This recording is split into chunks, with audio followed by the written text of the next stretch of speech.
very moving, very powerful. My name is Peter Gable. I'm one of the organizers of PISLAC, the Project for Integrating Spirituality, Law, and Politics, and of this gathering. And Martin Luther King also had a big impact long before I read Letter from a Birmingham Jail. Many, many years later, I was a boy in New York in Park Avenue, growing up in a upper middle class, drifty family, and trying to live out my class destiny, whatever that was, do well in school, be well liked by my parents' friends, whatever. And Martin Luther King came into my life through television, and his moral presence, the way that he could manifest himself in public so as to direct us toward a higher meaning and purpose in life, had a tremendously powerful effect on me in a way that was sort of slumbered inside me until later, when a social movement, the movements of the 60s of my generation, made it possible for it to come out and connect with others in a way that linked the spiritual truth that he spoke of to fighting for social change and social justice. So that was a beautiful way to introduce our gathering and express the meaning of what our organization is about and our efforts are about, to bring the depth of that spiritual wisdom and feeling into the struggle for social justice, and to make it manifest in a way that moves others, often through constructive tension and nonviolent resistance, but also through the passionate expression of one's truest self. So it was a beautiful way to begin our meeting. So this evening we have three wonderful people who I'm just going to quickly introduce. If you want to read their whole bios, it's in your materials. But to speak on what a spiritual progressive vision might be, how we can help to heal and repair our social fabric, we have Bruce Peterson, who is who's a family court judge in Minneapolis, Minnesota, who's a wonderful person, who's been willing to organize conferences in Minneapolis like this for the network of spiritual progressives, and to push himself to do extracurricular work like this and travel in order to try and bring this message forward. Victor Good, who most of you know, who's a law professor here at CUNY, whom I met in 1985 when I taught here. Victor was always a powerful, centered presence that conveyed a sense that he could see with a beam into what was really happening, whether it was true or not. And it was a pleasure to teach with him. In the early days of CUNY, when we didn't have a fancy building like this, we were in a Quonset hut out in Flushing somewhere. Had to take the train far out to go to school, and it was wonderful to meet and work with Victor at that time. And Maria Arias, who is a family court judge here since 2010 in, I guess, Queens, and now Brooklyn, and who has taught in this law school, and who's helped us to organize this conference, and who radiates passionate intensity in every conversation, and her determination to make something happen however we're going to do it. There it is. Okay. So that's it for introducing the three of you. You can speak any way that you wish. I guess Bruce, Victor, and Maria is the order we agreed on. If you want to speak here, the mic is good, but there is this podium, so there's a mic over here too. Okay.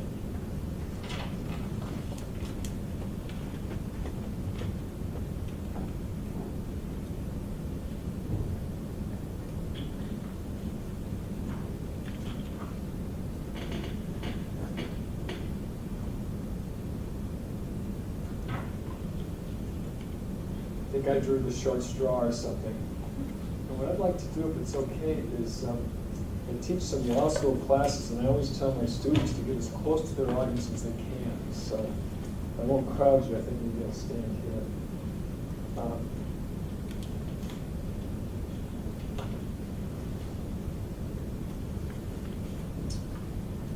So, thank you, Peter, and thank you to all of you who have worked hard to organize this gathering. I know it's difficult to try to get people together, and I'm delighted to be here from Minneapolis.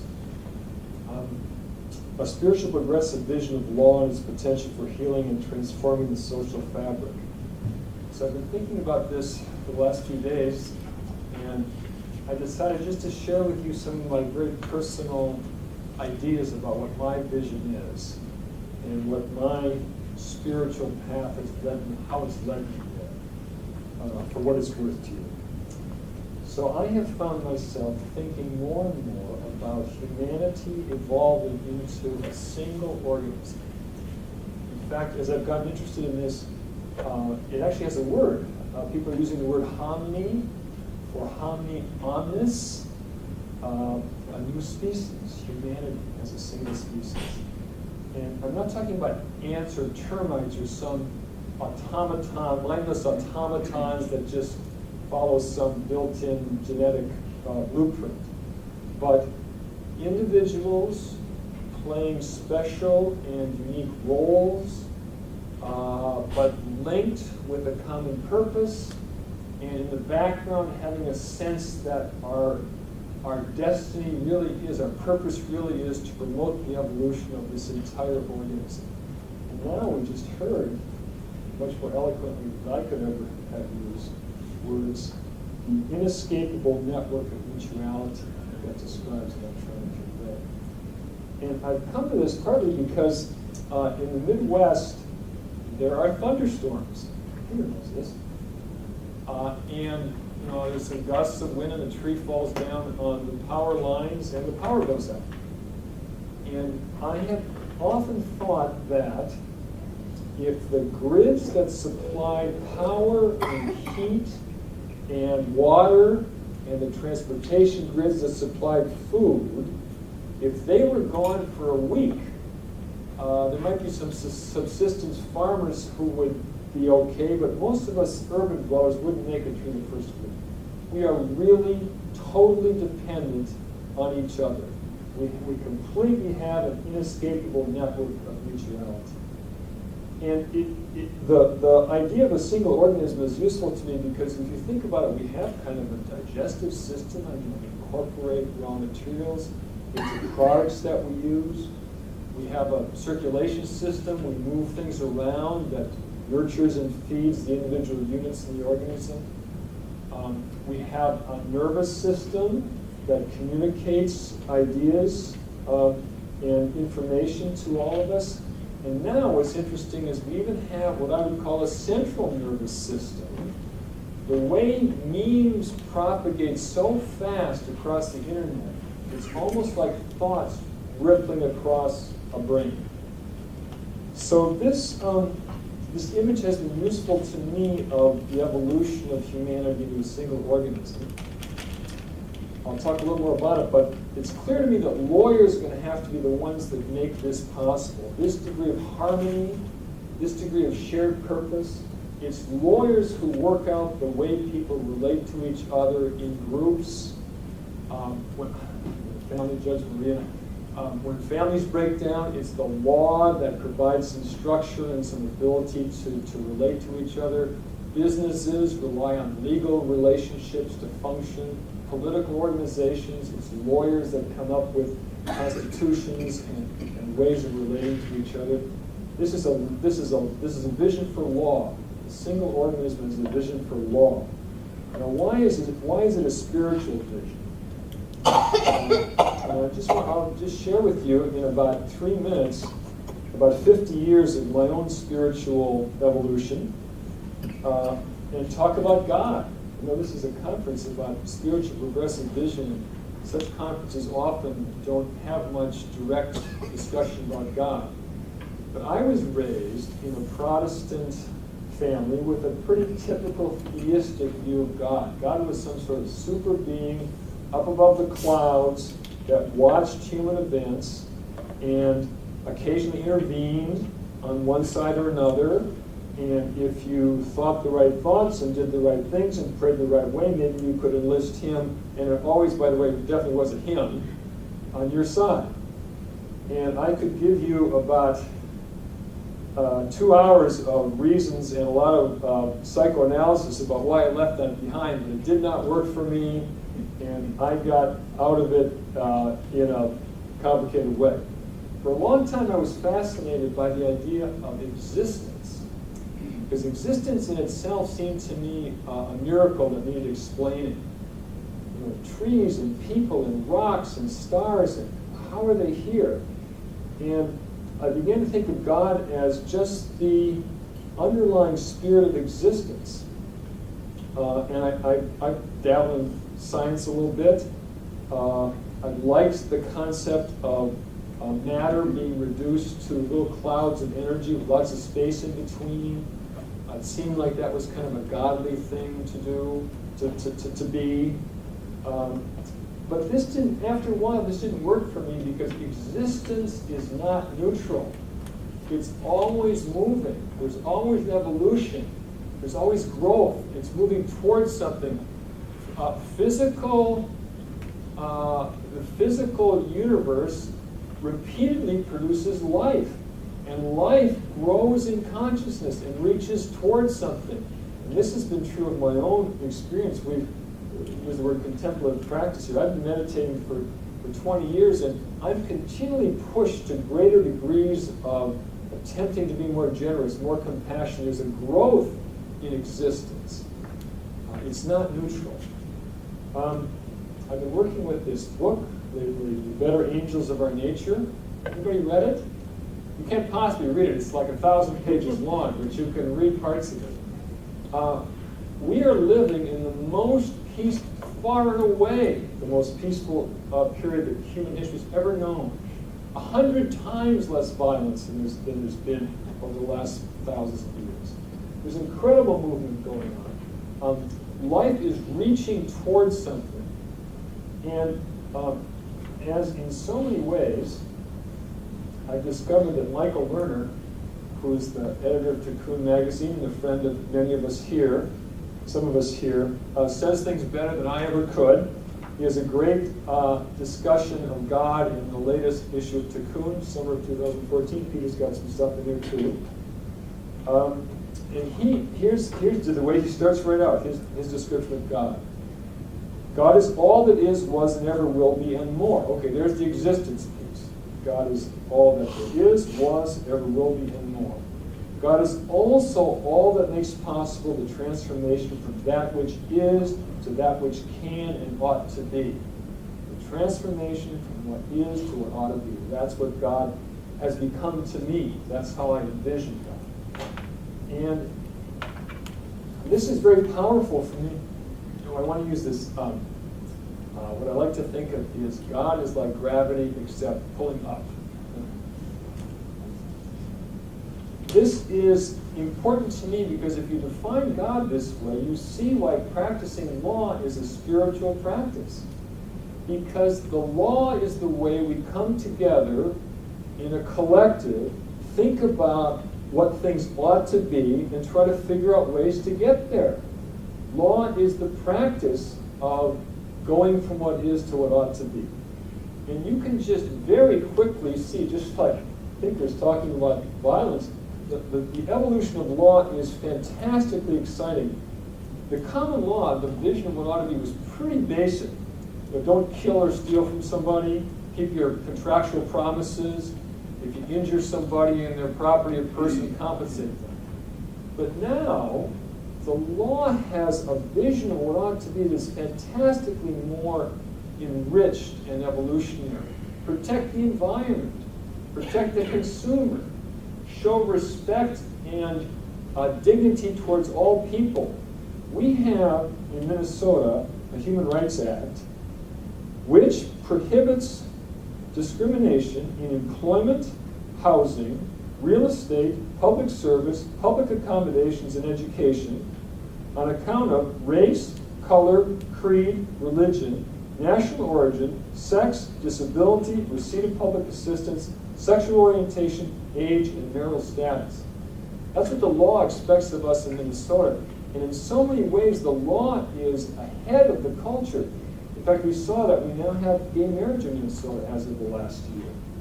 And that is far ahead of large parts of the culture in Minnesota. It will now influence the culture. So the law is a spiritual practice for me.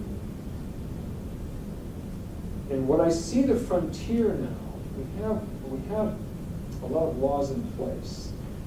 The frontier for lawyers, spiritual lawyers that I now see, is moving towards the kind of harmony it takes to think of ourselves as an evolutionary organism. And to me, the principal task is to eliminate coercion from our affairs. Our legal system is still largely based on coercion. And I have a friend of mine who's a psychologist who uses this phrase. She's very wise. She says, the normal response of a healthy adult when faced with coercion is to resist. And yet, in so many ways, when things don't work out, we fall back and try to force somebody into doing something. That's what the adversary system is. It's not an adversary system, it's a coercion system. Two people trying to convince the coercive authority to coerce the other person. So I just want to mention two quick things that we're doing in Minnesota that are interesting examples of trying to get beyond coercion. We've had first of all, in the political arena, where majorities coerce minorities all the time. We've had a dispute bitter in the legislature for over 10 years on the topic of whether there should be a presumption of joint custody in divorce, joint child custody in divorce cases. There's a coalition of fathers groups that brings a bill every year. There's a coalition of a whole range of other groups that opposes them. It ties up the legislature endlessly. The mothers groups, the domestic violence groups, the legal aid groups all oppose it. Well, for 2 years, we've had a dialogue group of the bitterest enemies in that debate, working together, sitting monthly, talking through the issues in a very carefully facilitated fashion. And I'll just tell you, after the first year, we passed a modest legislative package that was passed unanimously by the Minnesota House and Senate. We have eliminated political coercion from the effort to improve the family court system in this way. We're now working on a more ambitious package for next session. Another group that I have been working with is attempting to take the divorce system away from the courts. That the courts are inescapably the wrong place to coerce family members into certain roles and responsibilities. And we are working on a system. We're going to have a bill ready to go in the legislature this next spring that provides a path to divorce that the judge never sees. We call it cooperative private divorce. And maybe in the course of our discussions here today, we'll have time to talk a little more about it. So, and I know there's all sorts of things going on: collaborative law, restorative justice, transformative mediation, all sorts of ways that people are moving on beyond coercion. But I see that as our frontier as spiritual lawyers.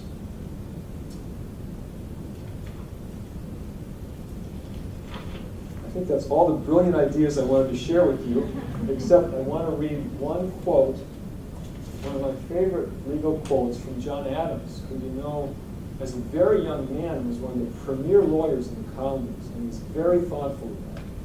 Very shortly after, he didn't go to law school in those days, he read law with a practicing lawyer and got certified something. But shortly after he became a lawyer, he was so excited about this, that this is what he said. Now, to what higher object, to what greater character can any mortal aspire than to be possessed of all this knowledge, well digested and ready at command, to assist the feeble and friendless, to discountenance the haughty and lawless, to procure redress to wrongs, the advancement of right, to assert and maintain liberty and virtue, and to discourage and abolish tyranny and vice. And I look forward to talking more about that with you during this weekend. Thank you.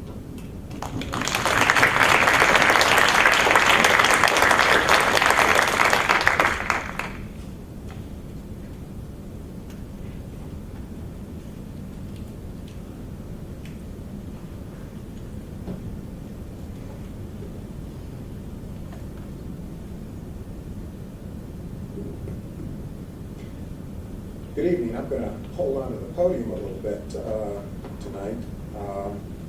As I was thinking about tonight's talk, I thought about calling this Back to the Future. Back to the Future, teaching empathy and compassion as a lawyering skill. So I'll get to the point a little bit about what the past has to teach us about moving forward with compassion and empathy and lawyering. An emphasis on compassion and empathy lies at the heart of major religious traditions that have sustained and nourished humanity for more than 2,000 years. One of our great current theologians, Karen Armstrong, writes that these traditions came into being at roughly the same time during the so-called Axial Age, which she characterizes around 900 to 200 BCE.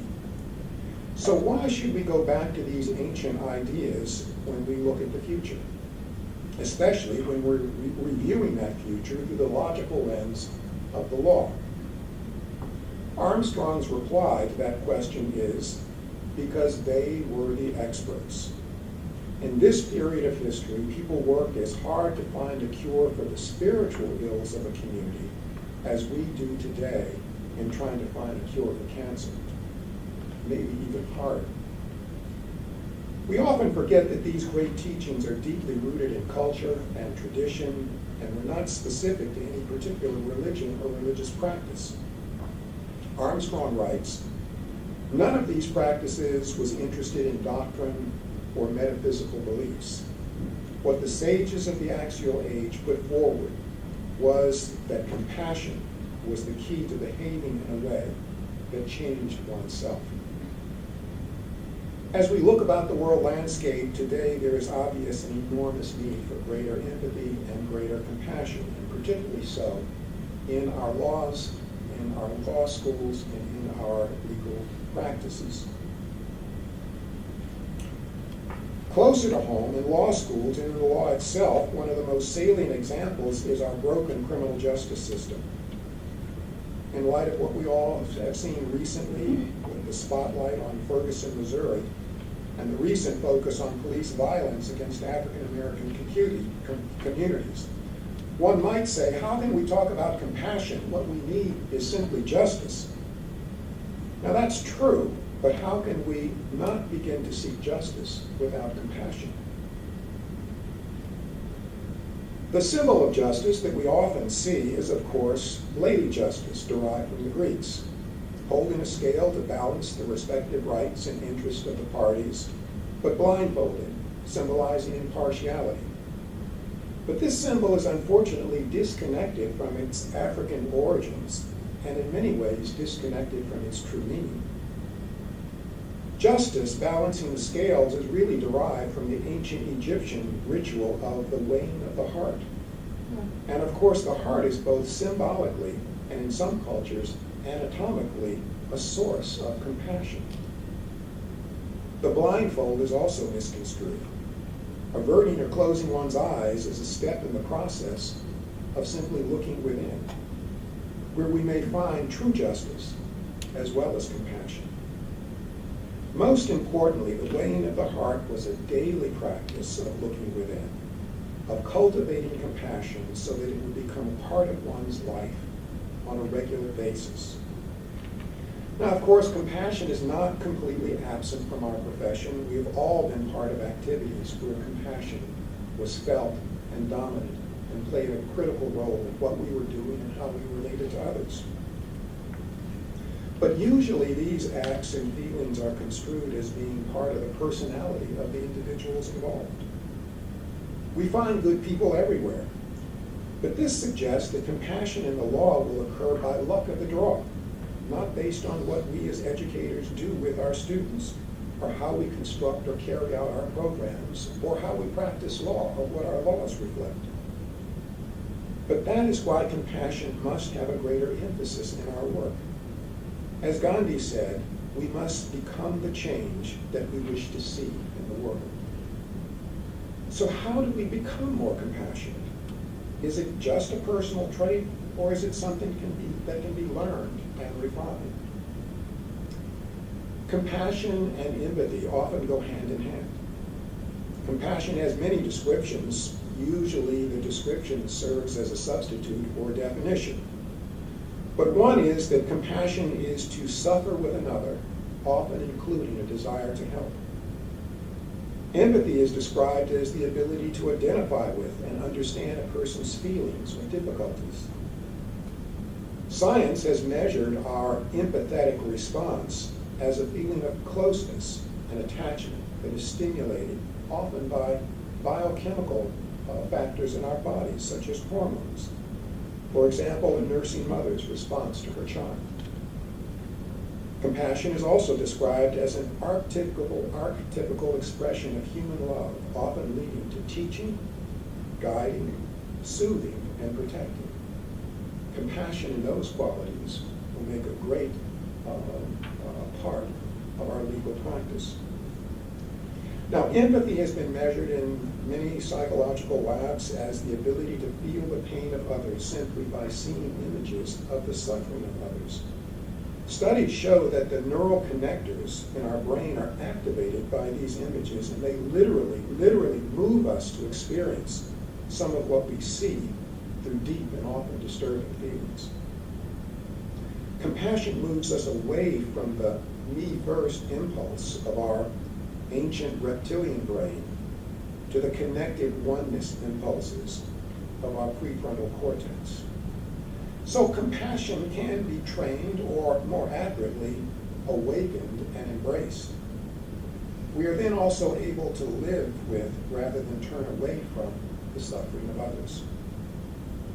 Compassion is always in our best interest, but we also have to recognize that we have an innate capacity for cruelty as well. So how do we lean toward and learn compassion? Well, Karen Armstrong says that compassion is the ability not to feel what the other feels, but to feel with the other, to experience some aspects of the oneness referred to in Buddhist literature. The Buddha says that it is compassion that opens our eyes to the divine. Compassion requires us to let go of our ego and bring the other to the forefront of our consciousness. Now, Confucius articulated the Golden Rule 5 centuries before the birth of Jesus. He declared that it creates the transcendent value called Ren, or human-heartedness. Karen Armstrong adds that compassion is the foundation of modern law, as well as moral reasoning, because it is the positive affirmation of the Golden Rule, not to seek to be treated well by others, but to regulate and conduct our own behavior in our own lives in that way, to truly do unto others. Compassion is a growing feature of the newly emerging fields of law, some of which Bruce mentioned: transformative law, comprehensive law, and we'll be talking much about that over the course of this conference. Stephen Kiva, who offered inspiration to many of us with his work, chronicles many different approaches to this new approach to the practice of law. And he points that it creates a opportunity for true fulfillment and a renewed sense of purpose for those of us in the legal profession. And what all writers on this subject seem to have in common is that a compassionate practice rejects an exclusive, narrow focus on simply the legally relevant facts, to the exclusion of context and embracing the client's story and the potential for healing. They emphasize that compassionate justice means restoring the social fabric that is ripped apart, often reflected in the legal dispute. This exciting and often redemptive shift for lawyers marks an important arena in which creative thinking and approaches to service can increase options for our clients, as well as provide badly needed job satisfaction and spiritual nutriment for the growth of our lawyers. Storytelling, which has begun to find its way into the law school curriculum, is a positive example in that direction, moving beyond simply the relevant legal facts to encompass human needs more broadly. But we need to do more. Susan Dakoff, a professor at the University of Phoenix School of Law, has been instrumental in bringing the shift to the attention of the legal profession and legal educators in several of her books. Professor Dakoff, who is also a psychologist, was researching lawyers' personality traits and the high levels of lawyer distress when she discovered that the many lawyers breaking away from the adversarial approaches and creating new ways of practicing law were beginning to do so by embracing this quality called compassion. She noticed that these breakaway lawyers expressed higher satisfaction and fulfillment with the practice of law and began to study their approaches. And she began to see similarities and a common foundation that she says is a decided shift in the vector of legal practice for the future. These new forms are called comprehensive law, transformational law, but they're also referred to as law as a healing profession, a title aptly given to a book edited by one of our conference participants, Professor Marjorie Silver, who we will hear more from tomorrow. Others have coined the phrase holistic law, therapeutic jurisprudence, preventive law, collaborative law, procedural justice, and other titles, all moving in the same general direction. To varying degrees, these models accept the importance of doing their work with compassion.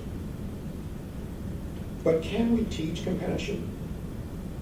Certainly, our colleagues in the theology schools, philosophy departments, and other social science disciplines believe that we can. So it is certainly past time, well past time, that we begin to do so more frequently and more vigorously in law schools. Let's take a typical first-year curriculum where students are introduced to the method of common law reasoning. As we ask our students to ponder the next hypothetical and decide how a particular rule or principle may need to be expanded or even created, why not spend some time asking them what a compassionate rule might look like? I imagine that there are certainly many teachers that pursue this vision of a compassionate inquiry in law school through questions and dialogues with their students today. But my point is how important it is that we do this on a more regular basis, across the curriculum, encouraging our colleagues and sending a clearer message to our students that yes, moral reasoning, compassion, and empathy are lawyering skills and will serve them well in the practice of law. The data on our students shows that most come to law school idealistic and interested in pursuing justice, but become so swamped by learning what the law is that they completely lose any sense of what it might be. Sadly, in most areas of practice, this outlook of just follow the law as it is becomes even more entrenched. To counter this trend, we must be more consistent in balancing what is with what could be. We must open more opportunities for moral reasoning with our students. We must help them explore in our clinics how moral dialogue and client-centered lawyering are not mutually exclusive. But we must also teach how to hold on to the values of idealism, justice, compassion, and empathy. And in that respect, I'm happy to point to the work that we're attempting to continue here at CUNY Law School. So, how do we struggle with teaching compassion through here at the law school? One of our means, and I do mean that we struggle, we do not offer an answer and certainly not the answer, because what we do is a path and a process that is ongoing every semester as we work with new groups of students. But with all of these students, we use meditation as a core practice. And one of the models that we use, developed by Dr. Daniel Siegel, is to first recognize that the information that we call compassion is not logical. It is not in the form of fully developed words, concepts, and definitions. So in order to receive this information, we have to cultivate a state of mind that is open and able to receive not simply information, but sensations, images, and feelings that are just as valid as if they were fully articulated thoughts. When this capacity is nurtured and practiced, it not only invokes the quality that we call compassion, but it also becomes the quality that we call intuition or wisdom. Once we learn how to access these internal sources of information, it is a small step to extend that access to encompass an ever-broadening and deepening sphere of awareness. Then, as lawyers, we have access to the broadest range of information that is a critical part of our skill set, and our capacity to act fully on behalf of our clients is improved. More importantly, it is information that comes from within as well as without. A similar theory applies to empathy. Dr. Siegel suggests that empathy is not only our ability to understand another's views, but he suggests that empathy is our capacity to truly understand what is going on inside us. When we reach that stage where certain neural patterns in our brain that are activated that have to do with receiving external stimuli occur when we go through this internal process, he suggests that this combination of looking within truly develops our capacity to see more clearly what is going on around us. That is, we experience empathy by first experiencing it in ourselves, and through that, connecting more fully to others. Mindfulness, the ability to observe what is without prejudgment, that allows us to open up and receive the flow of this information. Now, most of us came to law school, at least in part, because we have a well-developed ability and somewhat preference for engaging the world through our thinking skills. That tendency to draw from the left brain is part of the brain that processes information in logical progression. It also helps us organize information and predict the next logical point in some progression. But it is through meditation and mindfulness that we open ourselves up to cultivating that other side, that right side of our brain that is more receptive to sensations, feelings, and images, and to see that information as just as valid as the logical thoughts that make up the core of what we cultivate in law school. The right side of the brain is where we have a fully integrated map of the whole body, as well as the circuits that help us regulate our stress, and more importantly, to help us heal. Now, to be mindful doesn't mean that we stop being logical. It simply means that we observe those thoughts as simply what our brains are doing at a particular moment. So as we teach our students how to meditate, we begin simply with an awareness of the sensation of the breath and the sensation of our bodies. From there, we start them on the road to teaching, learning, and practicing compassion.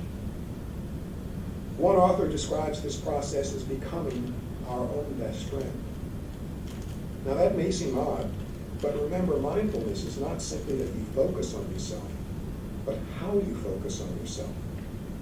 With curiosity that is complete, openness to what is, acceptance, being non-judgmental, and with love that leads to a deep interconnectedness of all beings. And so you can see with this approach that becoming one's own best friend in that context is always having someone that loves you.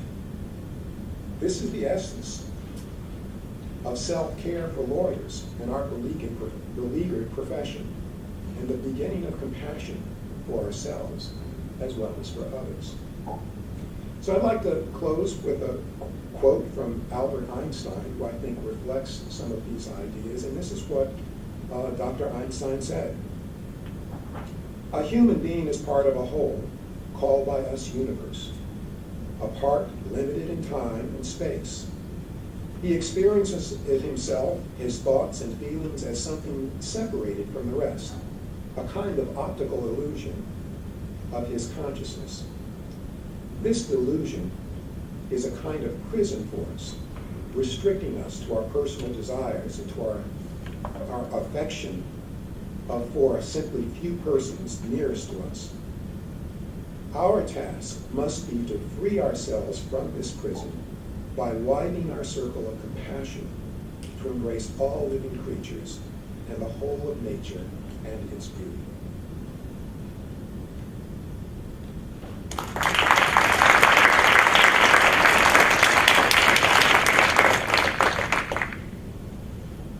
What to do?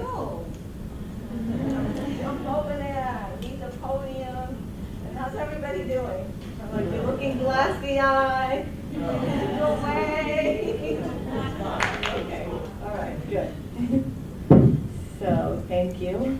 I have to say, I think it makes so much sense for this conference to be here. CUNY's a law school, with its mission as law in the service of human needs, and the project for bringing spirituality, politics, and law together. It's just like, it just makes perfect sense, the union.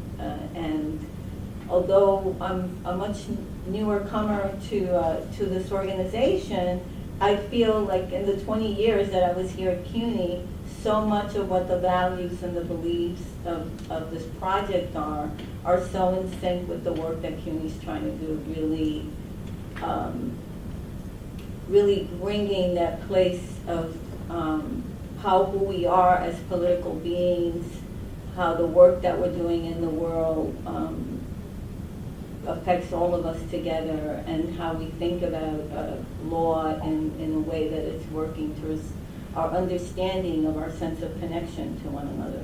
And Peter has a history in this school, so there's just so many things. And I have to say, I'm really glad to see to come back to CUNY and to see so many people from here. I always feel quite at home. So, thank you. Okay, so, a spiritual progressive vision of law. And then I also just want to say I'm really glad that we decided to begin with that letter. And every time I hear the letter, we've done it in so many different ways. Victor and I always read it. We had the students read it out loud in class, like line by line, and we read the entire letter together. And even today, so much of what is in that letter resonates with like what's happening in New York City and what's happening in our world right now. So I just think that Martin Luther King's teachings are still so present, for us today, and there's so much for us to learn from that. So, and actually, I want to start with something from Martin Luther King. On January 30th, 1956, when Martin Luther King Jr. was at a meeting with members of the Montgomery bus boycott, a bomb exploded on the front porch of his home, blowing out windows and causing damage to his home. Dr. King had previously to this occurring received threats telling him that he should get out of town or his home and his brains would be blown out. When this occurred, his wife Coretta and his newborn daughter Jolanda were in the home. When news of this bombing reached Dr. King, he went home. Both his wife and his daughter were unharmed. His home was surrounded by angry supporters of Martin Luther King who wanted to take some action. There were police officers present, there were reporters. Yet when Dr. King addressed the crowd, he urged everyone to find peace in the wake of this violent act. It's reported that Dr. King came out to the crowd that was in front of his house and has raised his hands in silence and told them, if you have weapons, take them home. If you do not have them, please do not seek them.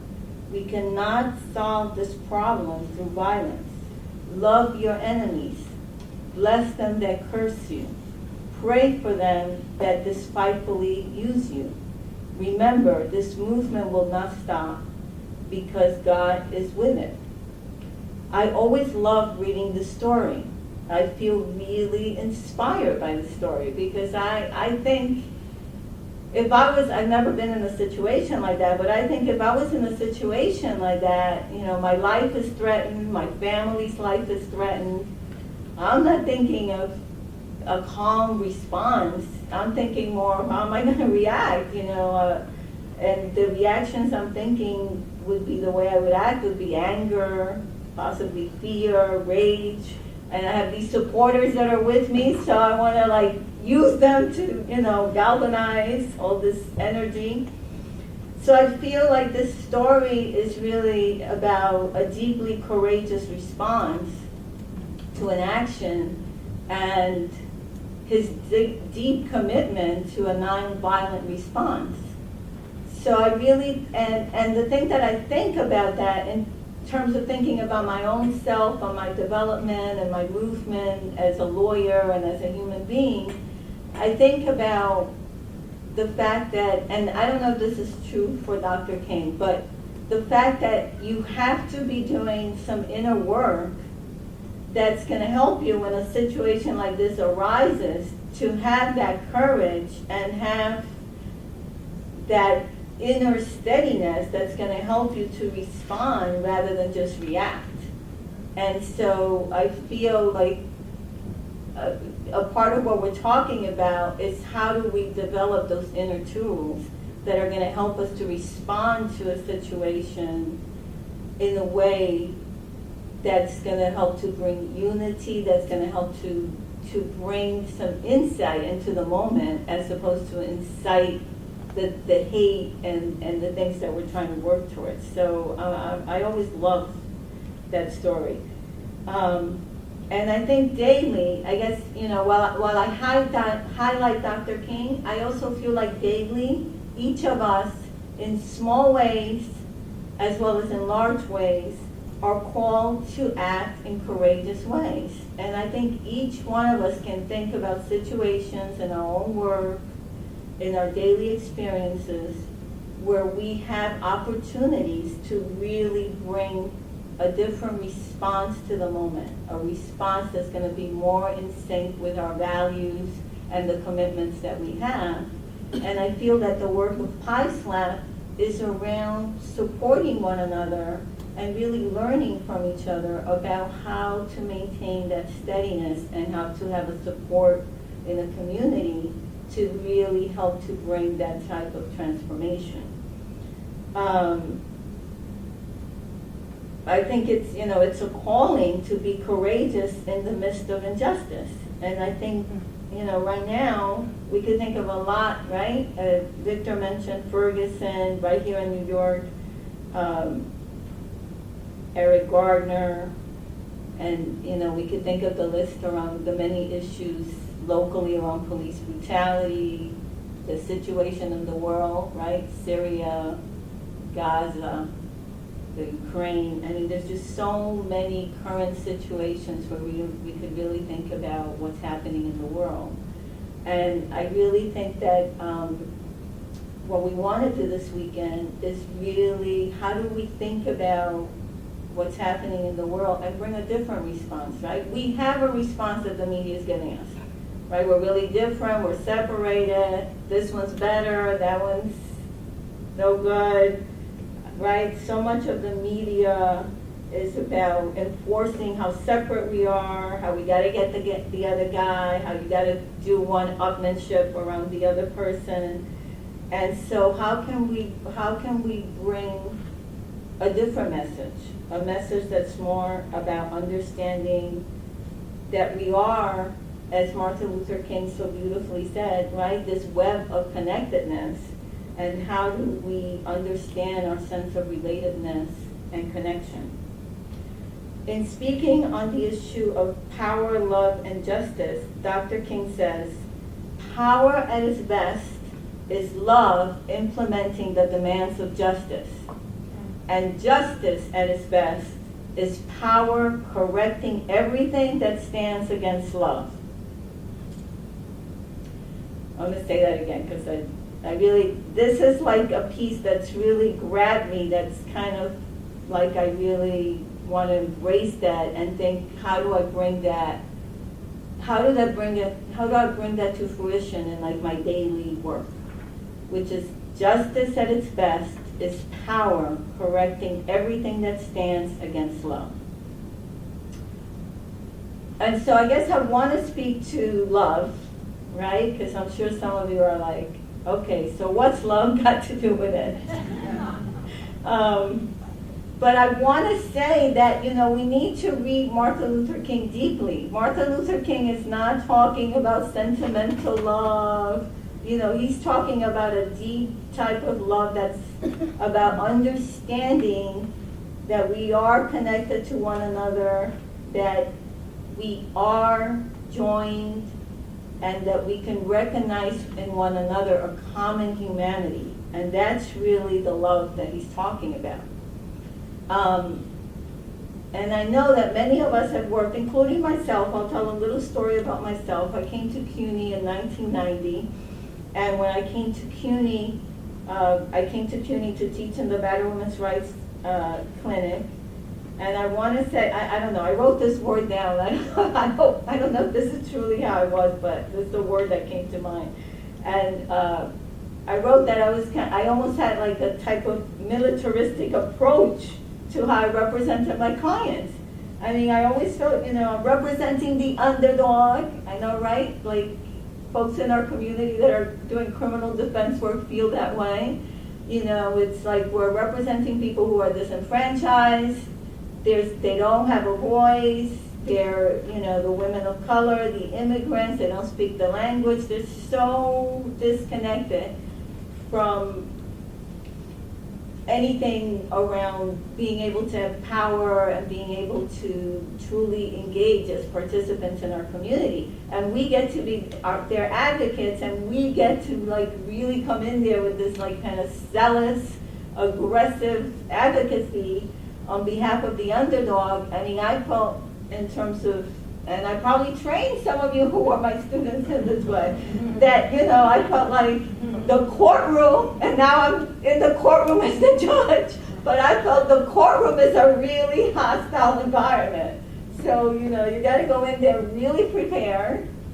I didn't want to know about, the perpetrators, the respondents, the other side. I didn't want to know about them because I think somewhere I had a fear. I didn't want to like anything about that person. I wanted to keep my focus on, the people I was representing. I especially did not want to get engaged with the kids. The children, it's like everybody loves the children. The children are like, the innocent victim. Everybody loves them. They're so wonderful. So I definitely, the reality of doing that work day to day was a lot messier than that, right? Like you go to court, first of all, your own clients, they don't hate the person. This is a person they had a long history with. Really, honestly, in some ways, the legal solutions we had were not the answers they wanted. They didn't even necessarily wanted to separate from their partners. They wanted the violence, the physical abuse, the emotional abuse, the psychological abuse. They wanted that to end. And really, that was something we couldn't really give them. We had all these little tools we were trying to use, but we couldn't really give the solution that they were really seeking. So it's interesting, like, I had this approach, but really in the day-to-day practice of it, there were so many other nuances that came along, and a lot of the guys, were good dads, or did this, or did that, so it was a lot messier and a lot more complicated, and I think it helped to sort of open up and help me grow around a different understanding of the situation and the things that were really, really going on. And that the approach that I was taking of this idea of, this vilification of the perpetrators, it just wasn't sustainable. It wasn't.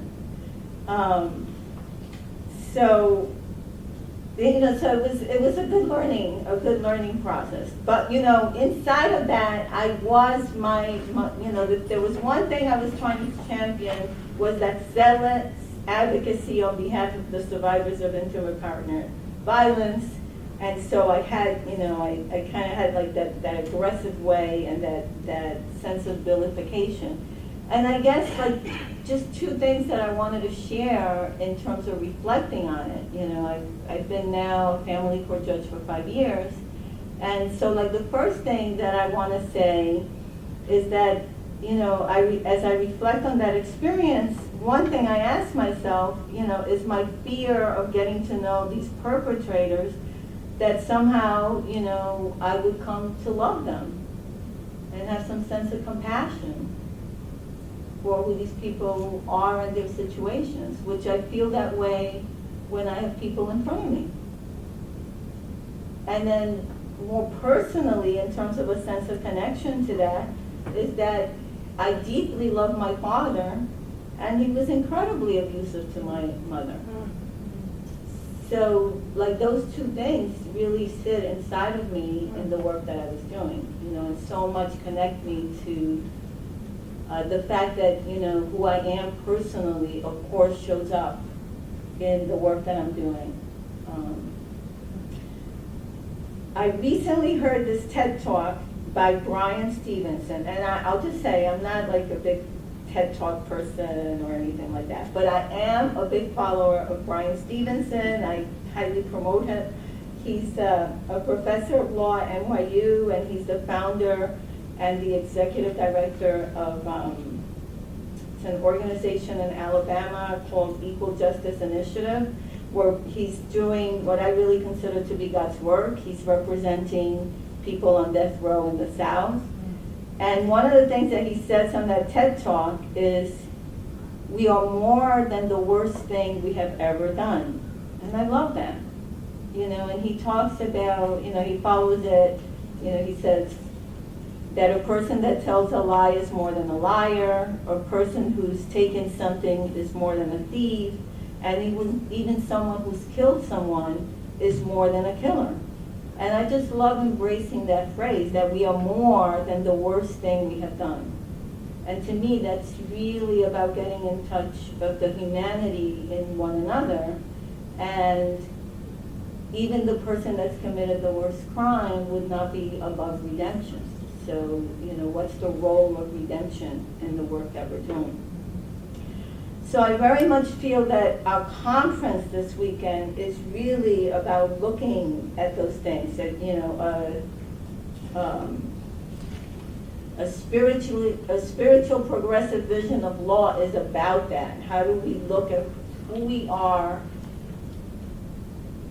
ourselves, and look deeply within ourselves about who we are and what we're doing, but also what we're doing in our work and the people who we are working with, and connecting to the humanity in others. And I think that there's a big and an important role for lawyers inside of that. I wanted to also share, so with regards to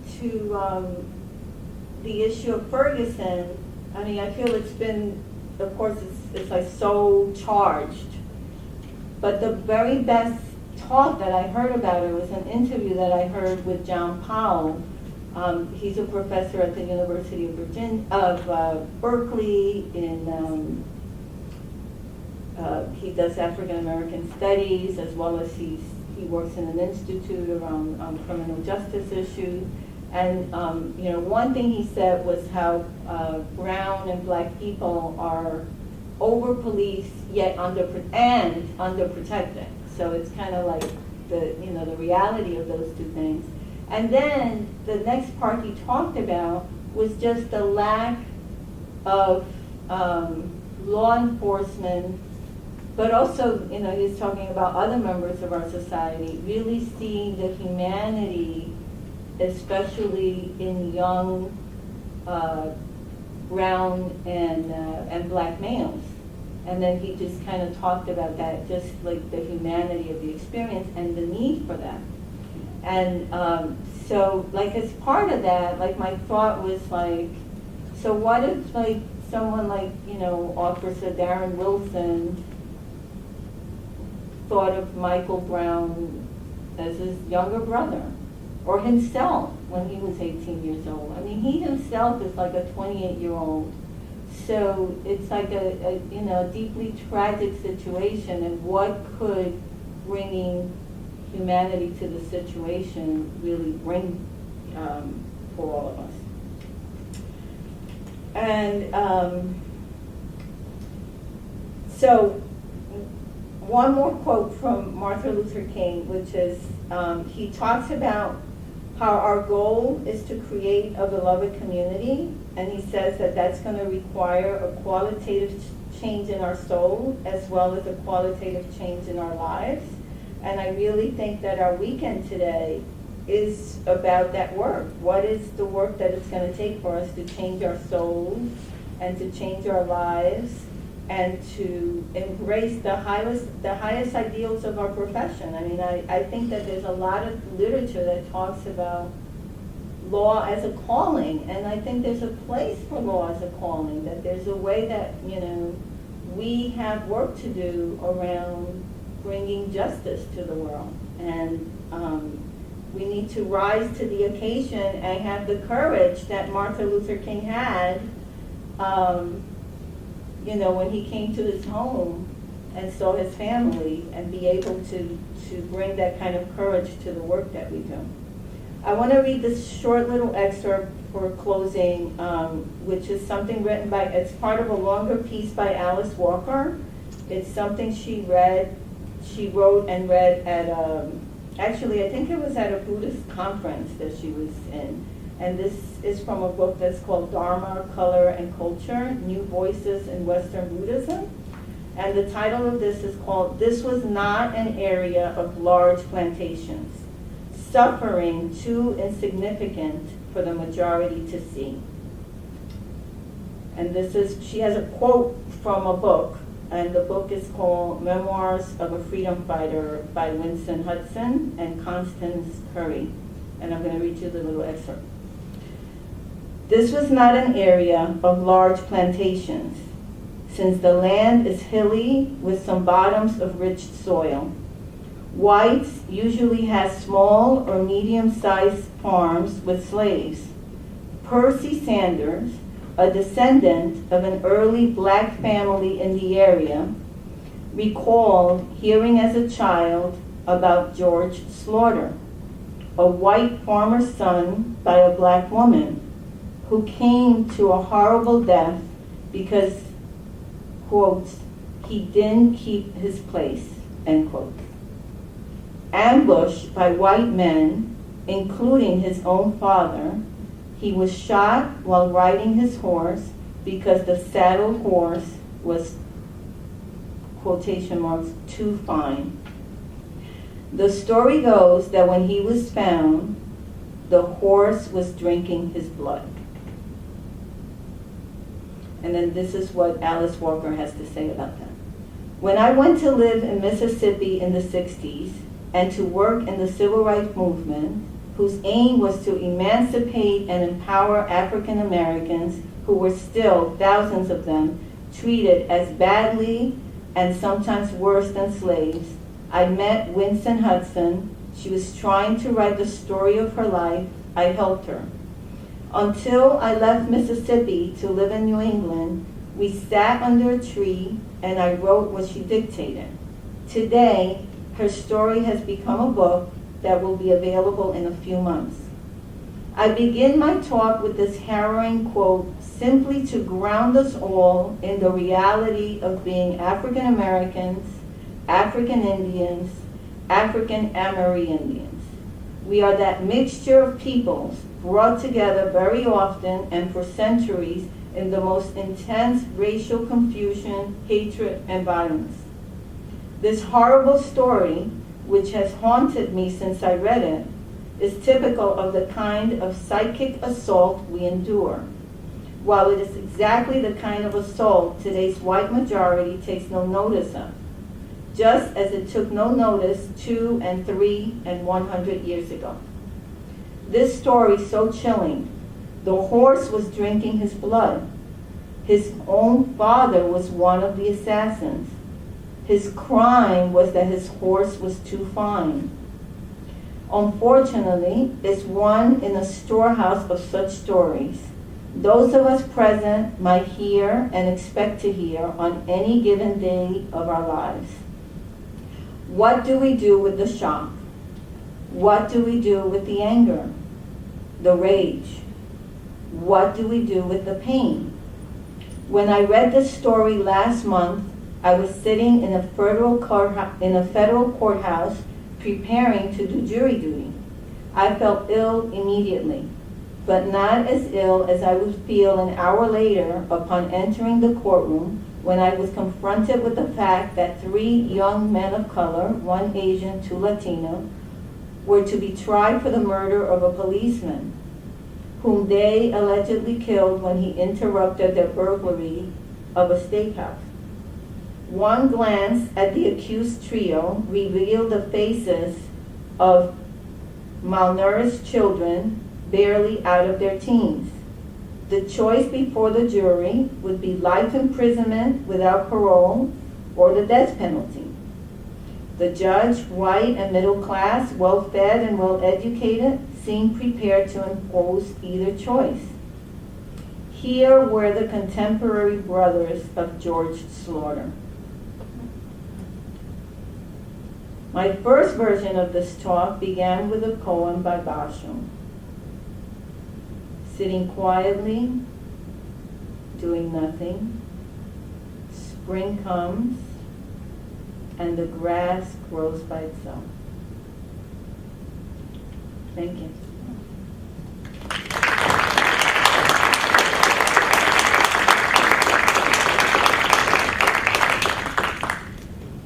So we need to say goodbye?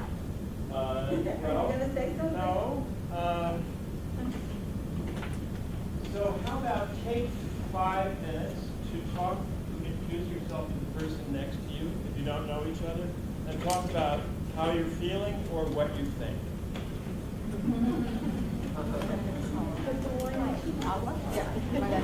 And after that, I'll say something else.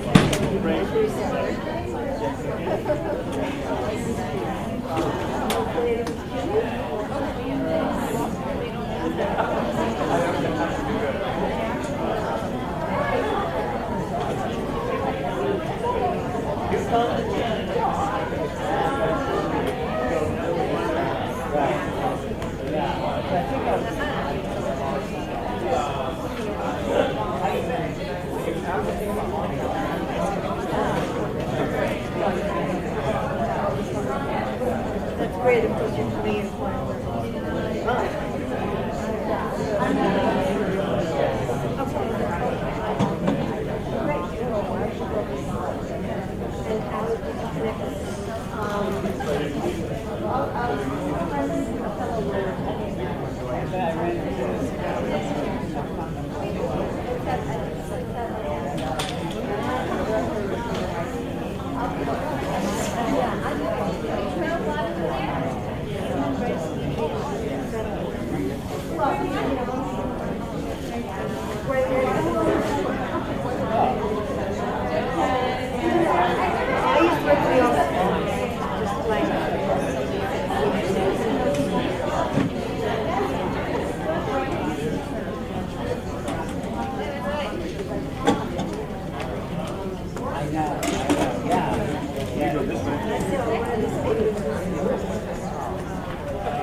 I'm guessing I just turn off my cellular data. You just wanna play music. I want to play music, but I want to be able to use